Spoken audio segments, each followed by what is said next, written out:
Ça nous rappelle notre jeunesse, quand on était fait comme ça, qu'on avait des décalcomanies sur les épaules. Ils viennent d'Ukraine. On mélange vraiment tout ce soir. Il y a des chiens, des oiseaux, des hommes musclés, et on a même, je sais que tu l'adores, toi, ma marionnette. Ouais, votre ventriloque spécialiste, non, il est de la extraordinaire. grossièreté. Oui. Mais il ne fait pas que ça. Ce soir, il nous a préparé quelque chose d'un petit peu spécial. Tu connais Jean-Marc, toi? Tu connais pas Jean-Marc? Non. Ah bah tu vas connaître Jean-Marc. Ah bon? Voilà. Jean-Marc, tu es là? Oui. Un triomphe, monsieur Palacloc. Salut les chroniques. Ça va les riches? Oui.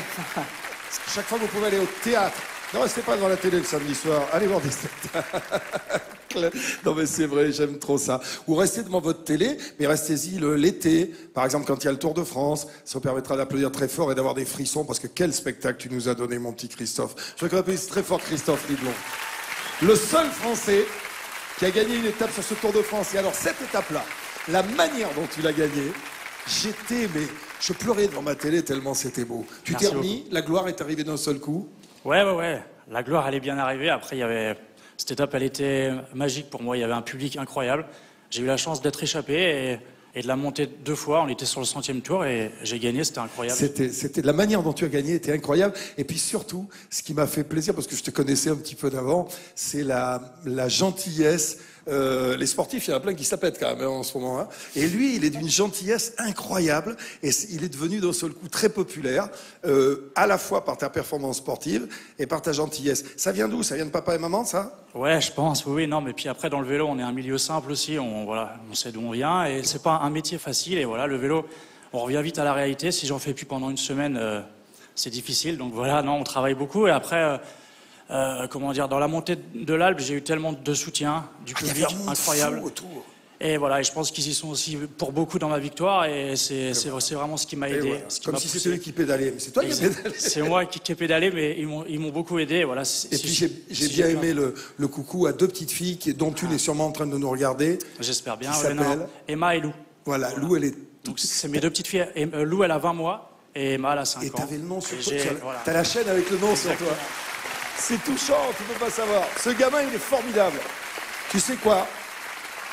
J'espère qu'avec ce cabaret, là, aujourd'hui, je t'ai fait rêver avec les numéros, parce que tu as vu, c'est des perfs, hein, physiques. Et je voudrais juste que tu continues à nous faire rêver l'année prochaine, comme tu nous as fait rêver cette année. Bah écoutez, c'est tout le mal que je me souhaite. Merci beaucoup, en tout cas. Merci d'être là. Puis merci pour l'invitation. Bah attends, c'est la moindre des choses. C'est la moindre des choses. C'est rendre le bonheur que tu m'as donné. Et j'adore ces mômes. Moi, j'adore ces mômes qui sont passionnés, parce que tu vas nous en présenter un en plus là. Et après le numéro que vous allez voir, je vous dirai quelque chose que ce gamin m'a dit à l'oreille hier et qui m'a énormément touché et qui m'a presque fait pleurer. Mais le gamin, il est formidable. Il a le trac, je sais, c'est un Français. Il est comme moi, il a un peu le trac.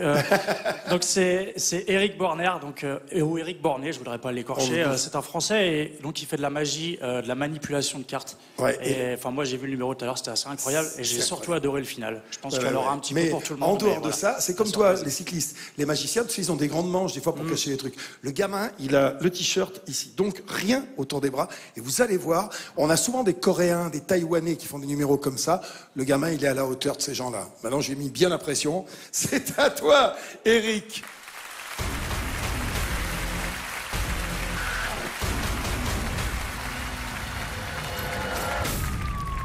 Allez, plus qu'enthousiaste. Ce gamin va aller très loin. Éric Borner. Magnifique. Tu vas faire le tour du monde, gamin, avec ça. Les bras nus, regarde. Et Ariel me disait, mais ça sort d'où? Mais non, mais c'est incroyable. C'est incroyable. Éric, je voulais juste te dire que je suis très heureux pour toi de voir la manière dont ça s'est passé ce soir. Quand tu es arrivé hier, tu étais comme Christophe, tu avais le trac.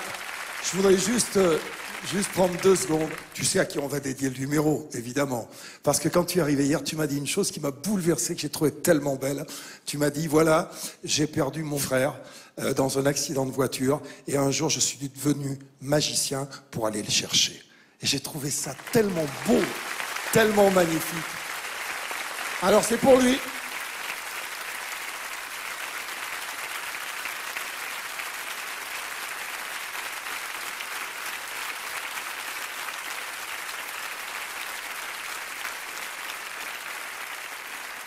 Ce gamin m'a bouleversé hier en arrivant par sa gentillesse, par son travail. Et puis cette phrase qui était tellement belle, on a parlé. Il m'a dit oui, il a eu un accident de voiture. Et puis voilà, un jour j'ai regardé le cabaret, je me suis dit je vais être magicien. Et puis comme je serai magicien, je pourrai aller le chercher. C'est magnifique. Voilà. Je vous ai un peu plombé l'ambiance, mais c'est pas grave. Pas du tout. Non, Mais non, ça c'est valait le vachement coup. bien.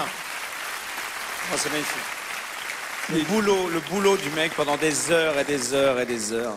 Voilà, on va revenir 2 secondes à ton Fonzie. Voilà, on va passer, ben c'est ça, la vie, hein, on passe, parce que c'est une comédie ça. Oui, C'est une grosse comédie. Oui, non, c'est une comédie, mais Grande touchante, comédie. ouais, avec beaucoup d'émotions, ouais. Et toi, est-ce que tu... Est-ce que ça t'est déjà arrivé d'avoir la tentation de faire des dons de sperme? Non, je garde tout pour moi, je suis très égoïste de ce côté-là. Je ne donne à personne. Donc on rappelle l'histoire de ce scénar magnifique. C'est un monsieur qui a donné son sperme plein de fois. Oui, vous savez, en France, en fait, on donne son sperme, on n'a pas le droit, comme aux États-Unis, de commercer son sperme, donc on le donne pour la science, et en fait, la clinique à qui il a donné son sperme, en fait, l'a redonné. Quand on va aller donner son sperme, on va aux États-Unis. Non, on le donne en France pour On la va au recherche. Sofitel.